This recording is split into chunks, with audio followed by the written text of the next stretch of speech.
Hi, Margot.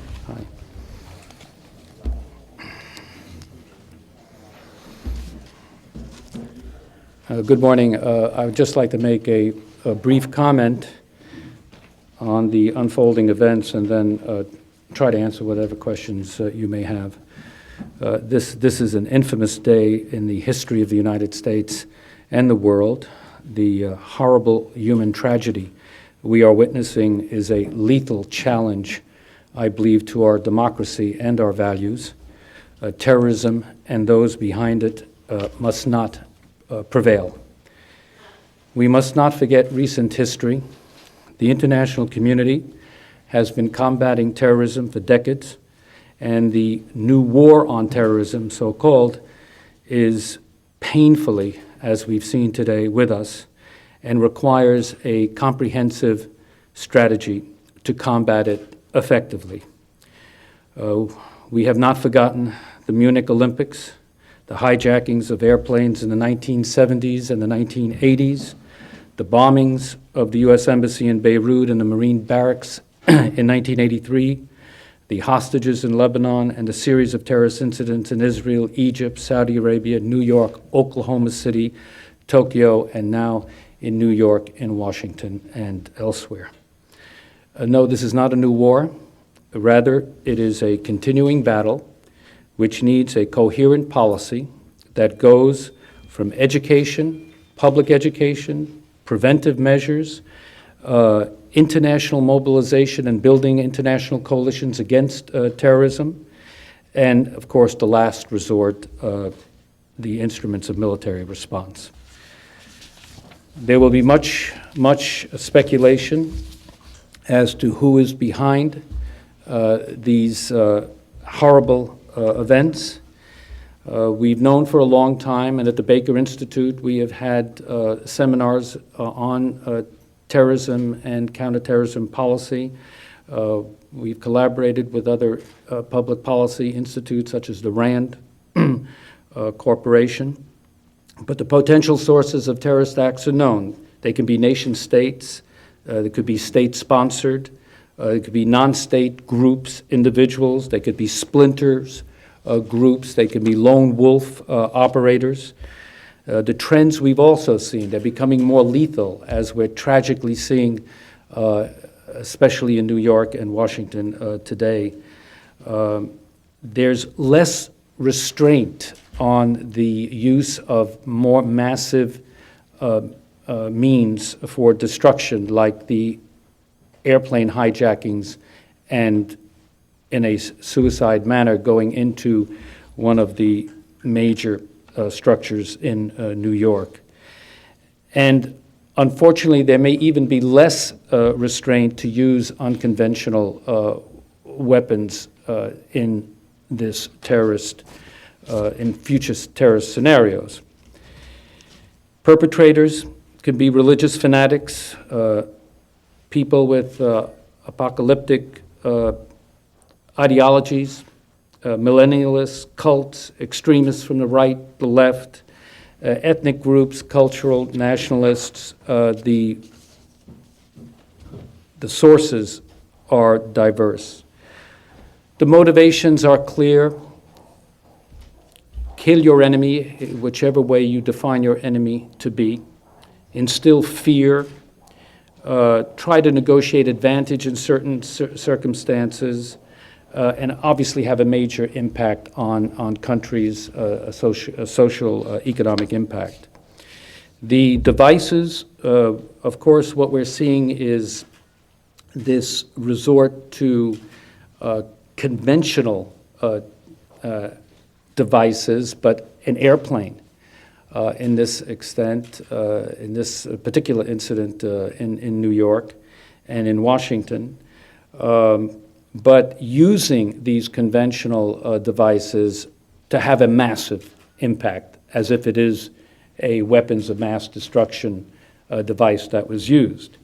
In the worst case scenarios, there can be chemical, biological, nuclear, radiological weapons of terrorism, and thank God our country has been spared from that up to this day. But we've seen in Tokyo the incident where sarin nerve gas was used in the underground, the subway system in Japan. So the threat is major. The challenge to our country and the world is to deter, prevent, find the perpetrators of events actually carried out, and bring them to justice. So that is the situation as we see it today. I'll answer any questions you may have. What do you think the U.S. should do short-term to hold the leaders of this attack accountable? Do you think the diplomatic efforts, you mentioned the comprehensive plan, does this require immediate diplomatic efforts or military efforts? Well, I think first, in incidents of this nature, this is a major crisis. The federal government, the president, President Bush, the national security team, the investigative agencies have all been mobilized. One must make a very sober assessment of what is happening out there, who is behind this, what groups are behind this, what individuals, is there a state sponsorship or not. These are critical issues that have to be answered in the very first instance. There will be various groups that are going to claim credit in a very, how you claim credit in a very obscene way for these acts that are causing such tragic loss of life, of innocent life. And one must withhold judgment in the first instance until we have, the United States government has evidence of exactly who is behind it. So in the first instance, this is a time of absolute command and control of the current situation, determining what we can find out and to deter it, and to see if there's something more that may be out there. I mean, everyone was shocked this morning after the New York City incidents to find out that a plane had gone into the Pentagon. So one has to be very careful. We've seen these terrorist incidents, I know in my experiences in the Middle East, where you have one bomb go off at one place and then right after, or many minutes or hours later, you have another bomb going off. The whole scenario and objective there is to instill terror and to instill panic. So this is the scenario we're seeing now. There are big comparisons made between this and even Pearl Harbor with regard to loss of life and casualties and the amount of destruction. Would this be grounds for war? Well, I said in the opening of my comments, and without exaggeration, that this is an infamous day in the history of the United States and the world. President Roosevelt, you will remember during his congressional speech, said this is a day that will go down in infamy during the attack of Pearl Harbor. This threat of terrorism has been made painfully manifest to us over the years. As I said earlier, to try to put this in historic context, this is not new. We collectively in the international community have been combating terrorism in the last decades, but these specific acts in our homeland, in our major city, and in our capital are bringing home the threat of terrorism, as has been stated, is really one of the major challenges the United States and the international community faces as we go into the 21st century.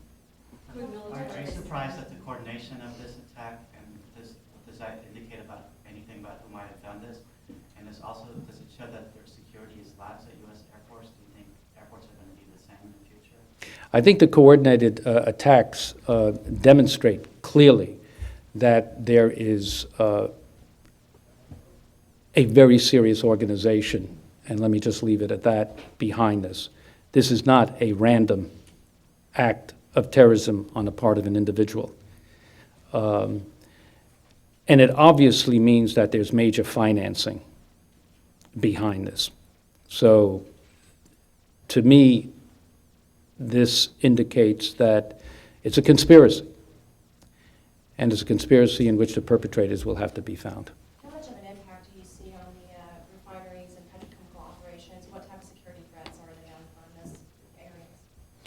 Are you talking about Houston? Well, I have to defer you to the municipal authorities. I believe that the mayor and others have been making statements today, and I will concentrate my remarks on the basic geopolitical situation.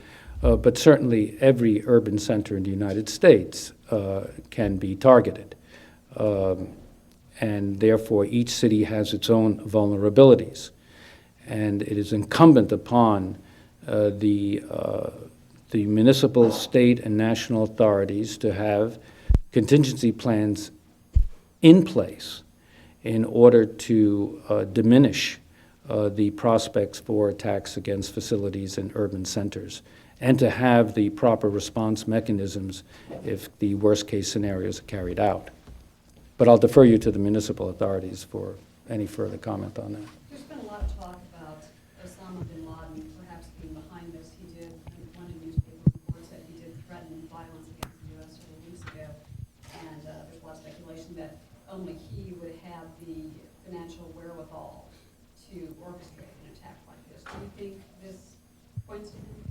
No, I think it is totally premature to start pointing fingers.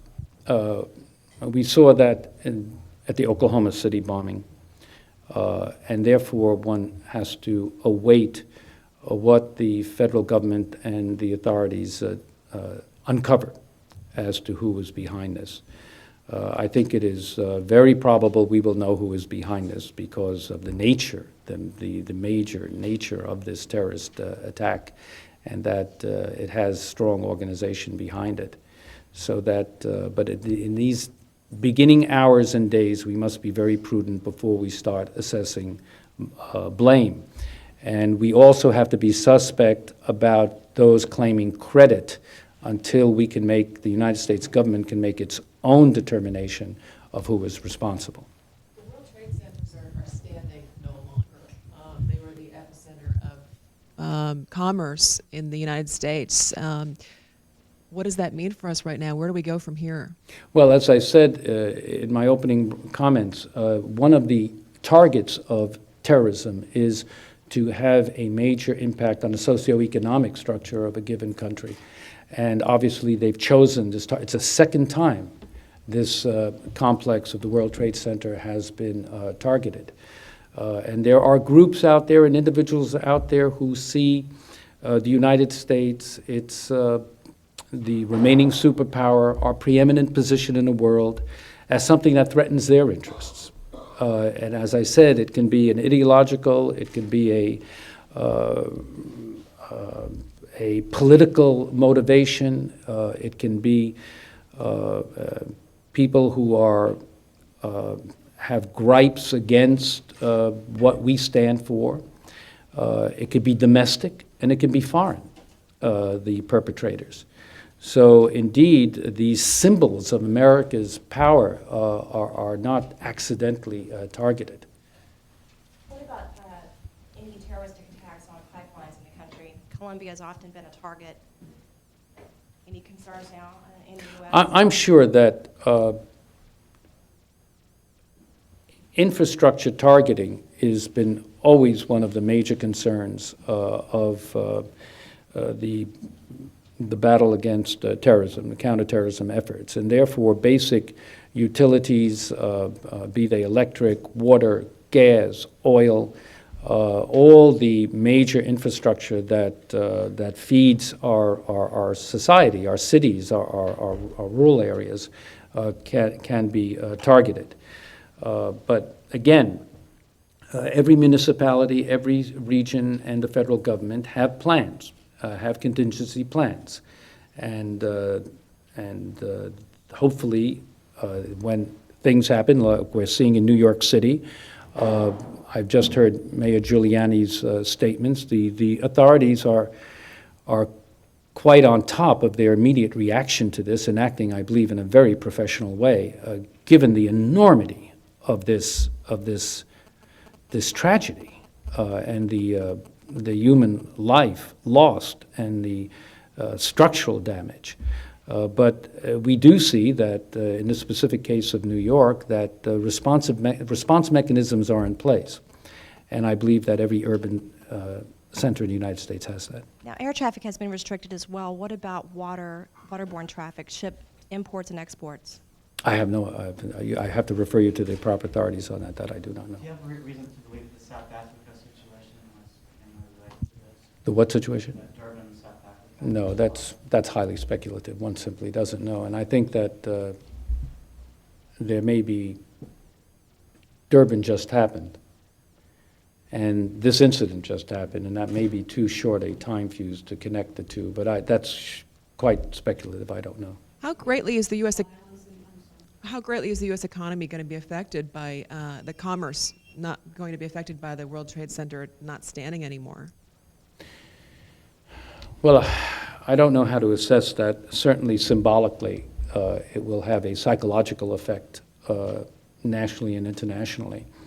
But in terms of the actual conduct of commerce, I don't know how to assess that. I don't think that it is, I don't see it as a major immediate impact on the economy of the United States, but certainly symbolically it will have a huge impact. How are U.S. oil companies that are working abroad being advised? I don't know. I think each oil company will be putting its own security alerts out to their personnel domestically and worldwide. It would be a very prudent measure, I would imagine.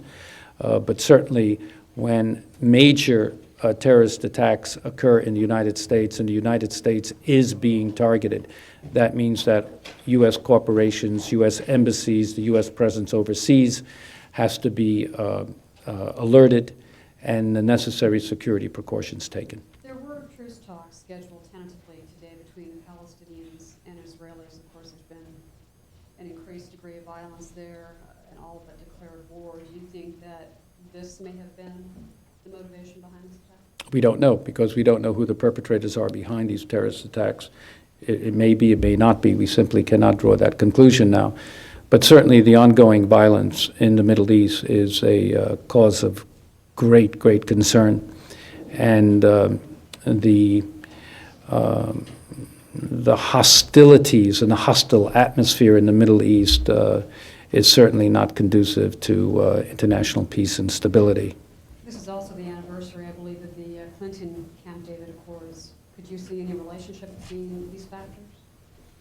I would be reluctant to draw a direct connection behind that, but again, certainly one of the key challenges that the international community has, the United States, and in the first place the parties in the Middle East, the Arabs and the Israelis, is to find a way to cease the violence, enter into viable and sustainable security talks, in the first instance between the Israelis and the Palestinians, leading to confidence-building measures, and then leading to political contacts and negotiations. The administration has put all of its support behind the Mitchell Plan, which does provide a blueprint to get back to a more secure situation on the ground that could lead to political negotiations. I think that's very important. The tragedy that we're seeing in the Middle East played out over the last 10, 11 months. There is no military solution to the Arab-Israeli conflict. There is only a political solution. And the tragedy there is that how many more lives have to be lost on both the Arab and the Israeli sides before the parties get back to negotiations. Once these terrorists are identified, and speaking hypothetically here, would a direct military intervention or strike be an appropriate response to this kind of terrorist attack? Well, first of all, it depends who is behind it.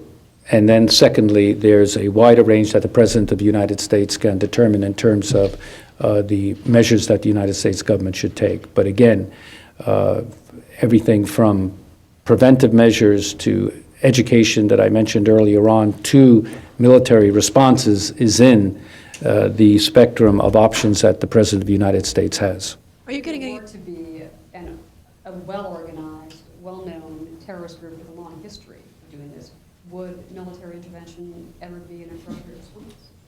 I think the President has to keep all of his options open. Are you getting any information as to what part of the Pentagon, what sort of activity were they doing in the Pentagon, and who was affected by that plane crashing into that portion of the Pentagon? No, I have no knowledge of that. Did America not take this kind of threat seriously enough? Is that why it's one of the reasons it's happened to such a large extent here? No, I think the United States has taken this threat very seriously. We have been the victims of terrorism for decades now, as I mentioned in my opening remarks. So this is not a new war. We've been waging and we've been combating terrorism for decades. And therefore, we have to put this into a historical perspective.